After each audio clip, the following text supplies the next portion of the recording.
Hello, welcome back to my channel.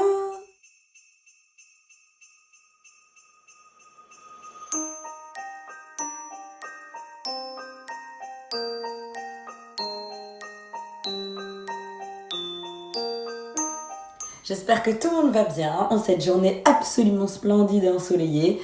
Oui, je suis super excitée, c'est normal, j'ai été courir ce matin. Ne me demandez pas ce qui m'a pris, je regrette profondément. Dans la vidéo d'aujourd'hui, on va être encore sur un sujet qui est pas fou en termes de joie. Ce qui est dingue, c'est qu'à la base, je devais parler de ce sujet de façon purement informative et puis pour sensibiliser un petit peu. Et il y a eu des événements qui sont arrivés par-dessus, donc finalement ça tombe bien. Là vous vous dites, mais de quoi elle parle? Non, en vrai, vous avez vu le titre. Of course. Je vais vous parler de l'histoire entre Booba et Stromae. Reprenons back in the day. Nous sommes le 9 janvier sur TF1. Nous regardons le JT parce que nous savons que Stromae va faire une intervention. On parle du mec qu'on n'a pas vu depuis 7 ans, donc on est un petit peu ému. La tension est palpable. On se dit qu'est-ce qu'il nous prépare. Devant Anne-Claire Coudray en plein direct du JT, il se dit je vais balancer mon nouveau single. Comme ça. Voilà. Elle pose une question et pouf, il nous lâche son single L'Enfer. Et cette chanson, elle est très lourde de sens parce que Stromae est connu pour parler de choses très douloureuses, souvent avec un petit tempo, quelque chose de joyeux. Et là, pour le coup, on est, pour ceux qui connaissent ses premiers albums, que ce soit Cheese ou Racine Carrée, un peu comme Quand c'est... Voilà, pour parler du cancer. On a les moules frites pour parler des maladies sexuellement transmissibles. Enfin voilà, on a plein de sujets comme ça qui sont un petit peu abordés de façon sneaky. Donc si tu comprends pas les paroles, t'aimes bien l'ambiance. Et si souvent c'est quand t'es plus adulte, mais tu comprends le double sens. Et là, donc tu comprends clairement, il y parle de sa dépression, du fait qu'il se sente pas tout seul, qu'il a eu des pensées noires, qu'il a eu des instants où il voulait ne plus être sur cette terre, pour rester poli, vous savez de quoi on parle. J'avoue qu'après la vidéo de ma vachou, je commence à faire beaucoup de sujets sur ça, mais en même temps c'est un reflet, le monde va pas bien. Clairement c'est une performance. Aujourd'hui nous sommes le lundi 17 janvier, donc je ne sais plus quel jour est sorti le clip, je crois qu'il y a 2 jours, quelque chose comme ça. Ne serait-ce que son intervention sur TF1 et son clip, sachez que le nombre d'appels et de demandes pour consulter des psychologues et des psychiatres ont explosé. Et je trouve ça génial. Très honnêtement, c'est le premier constat que je voulais faire. Comme quoi, voilà. Comme on dit, il y a influenceur et influenceur. Cette personne, c'est une star, je pense que c'est bon, il n'a plus rien à prouver.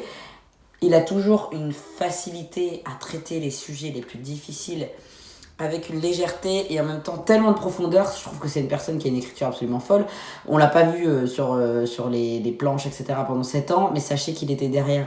Le gars, il a écrit pour des stars. Avec son intervention qui signifie « Eh, vous n'êtes pas tout seul parce que je me suis rendu compte que j'étais pas tout seul, donc on est ensemble, si vous vivez ça, ta. » Et ben, plein de gens se sont reconnus dans ce qu'il a dit. Et ça a permis à ces gens-là de se dire « Ah, mais en fait, c'est ce que je vis. Mais en fait, je fais de la dépression.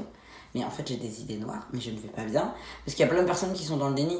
Et je trouve ça génial, ne serait-ce que ça, mais c'est fou. C'est fou ce qu'il a fait. C'est un truc de malade. Je sais pas s'il se rendait compte de la portée qu'il allait avoir, mais en tout cas, le message a été entendu. Tellement entendu qu'un certain B2O et qui est Booba, vous savez, ce rappeur de 45 ans, qui adore être dans des polémiques, les clashs sur les femmes, enfin bref, c'est son fonds de commerce, j'ai envie de vous dire. Il s'est dit, 14 janvier, et si je ne postais pas une image d'Orelsan, Gims et Stromae? Il a posté ça avec l'Instagram de son média, OKLM. Sachez que je vais reprendre ces termes, elle est très violente. Déjà, il écrit 3 grosses merdes, J'ouvre les guillemets. On s'en bat les couilles de ta vie. Tu nous sers à quoi? Va prendre tes cachetons et reste au lit. Fermez les guillemets. Je rouvre les guillemets.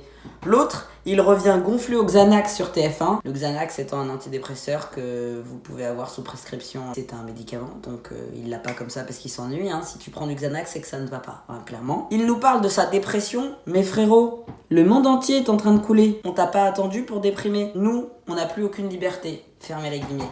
Alors, que dire? Le fait que tu décides de dédramatiser une dépression et des pensées noires, le fait que tu décrédibilises son discours sous prétexte que tu ne vas pas bien, il n'a pas le droit d'exprimer qu'il va pas bien, le fait qu'il ait eu les couilles d'avoir parlé d'un sujet aussi grave sur un JT avec grande écoute devant la première chaîne française. Le fait que tu n'existes que à travers des clashs et des tacles envers des personnalités. Je ne sais pas, hein, je me pose des questions. Mais en tout cas, je trouve ça pathétique. À chaque fois qu'il est touché dans son ego, j'en sais rien, parce que entre la misogynie, l'homophobie, enfin bref, Booba il en a déjà fait des belles, il a besoin d'aller dans la vulgarité, il a besoin d'aller dans le tacle, il a besoin d'être insultant, il peut pas juste ne pas être d'accord, il a besoin d'aller l'exposer sur la place publique, parce qu'au moins on parle de lui, on fait des articles et ouh, c'est du buzz.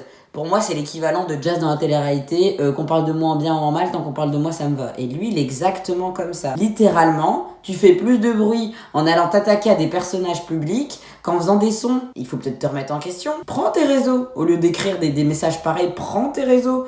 Vas-y, prends ta possibilité, ton exposition et ta grande bouche que t'aimes bien utiliser pour aller écrire des trucs derrière ton clavier.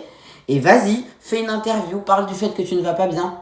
Donne à tes auditeurs et donne à des personnes qui te suivent le crédit que tu mérites par rapport à de la maladie mentale ou quoi que ce soit. À aucun moment t'es légitime d'aller dire qu'une personne n'a pas le droit de parler de sa maladie mentale. Non mais on est où ? Ou de sa dépression, ou de quoi que ce soit. On revient sur ce que j'ai déjà dit dans d'autres vidéos. Le problème de ne pas être entendu, le problème que quelqu'un a toujours besoin de déconstruire ta cause. Tu dis qu'il est gonflé au Xanax, le physique, genre le body shaming en 2022, sérieusement. T'as l'impression d'être une idole, t'as l'impression d'être un modèle en parlant comme ça. 45 ans, t'es l'un des rappeurs les plus connus en France qui vend, je pense, le mieux. Jul est avant, mais bref, vous avez compris. T'es quelqu'un dans le paysage français, c'est un fait. T'es là depuis des années. Et à cet âge-là, à ton grand âge, en tant que parent en plus, tu te permets d'aller insulter quelqu'un pour son physique, de clairement le tourner au ridicule parce qu'il parle d'un problème très grave que beaucoup de personnes ressentent dans le monde et en France notamment, et tu te sens bien. Ça te fait rire. Parce qu'en plus, à la fin, il met lol, haha, il met des smileys. 14 janvier, c'est nickel. Ça fait 14 jours qu'on a commencé l'année et tu commences comme ça. Je ne sais pas ce que ça va donner au mois de décembre. Je sais pas, peut-être que tu vas insulter quelqu'un qui aura parlé d'un avortement. Je ne sais pas, c'est peut-être encore super drôle comme sujet. J'adore l'humour. J'ai pensé à toutes ces personnes qui souffrent. Je me suis dit, mais mon Dieu, ce qu'elles ont dû ressentir quand elles ont lu ce que Booba a dit. Je ne parle même pas de son talent, je parle même pas de son parcours parce que je vois déjà les gros fans, là, les uncut. Ouais, Booba, tu touches pas au duc, qui peut détrôner le duc. On s'en fout, on parle pas de la musique là. Là, on parle de la personne, ce qu'elle a dit, ses propos, ok ? Ça, je trouve ça intolérable. De toute façon, ces comptes Twitter, Instagram, ils sautent tous les 15 jours. À un moment donné, remets-toi en question, frérot. Bref, je me détends. En tout cas, je voulais vous parler de ça parce que ça m'a profondément heurté. Je voudrais du coup terminer sur ces mots. Si vous êtes concerné par des problèmes psychologiques, psychiatriques, où vous vous posez des questions, consultez un médecin, un psychiatre, qui vous voulez, allez en parler à quelqu'un. Si vous ne savez pas, parlez-en à une adulte, à une personne qui travaille dans un centre de santé, à votre médecin traitant. Essayez d'aller voir le personnel compétent. Ne restez pas seul face à ça. Si vous ne savez pas encore vers qui vous tournez, parlez-en déjà à votre entourage. Sachez que vous n'êtes pas seul. Je vais vous remettre aussi des articles concernant la dépression, etc. Le confinement et le gros virus qui commence par un C, on va dire le C-word maintenant, on ne peut plus dire le mot, n'a rien arrangé à cette situation, donc vous n'êtes pas tout seul, sachez-le. Y a plein de personnes qui sont présentes pour vous accompagner, pour vous aider, pour vous soutenir, vous épauler. Il y a des thérapies, il y a plein de choses qui peuvent être mises en place. Il y a aussi pas mal de personnes qui en parlent de plus en plus sur les réseaux. Il y a des chaînes dédiées à ça, donc ne pensez pas que vous êtes seul. Réellement, là vous avez la preuve encore avec une personnalité où peut-être vous vous dites « Ah mais il vit bien, il a de l'argent », la preuve, il n'est pas forcément heureux. Donc ne croyez pas à tout ce que vous voyez sur les réseaux, la preuve étant avec Stromae. Je vous dis, prenez soin de vous plus que jamais, d'accord ? Votre santé mentale, il n'y en a qu'une, c'est la vôtre, donc c'est important de la choyer. Je vous fais plein de gros bisous, bonne soirée et à demain. Mouah.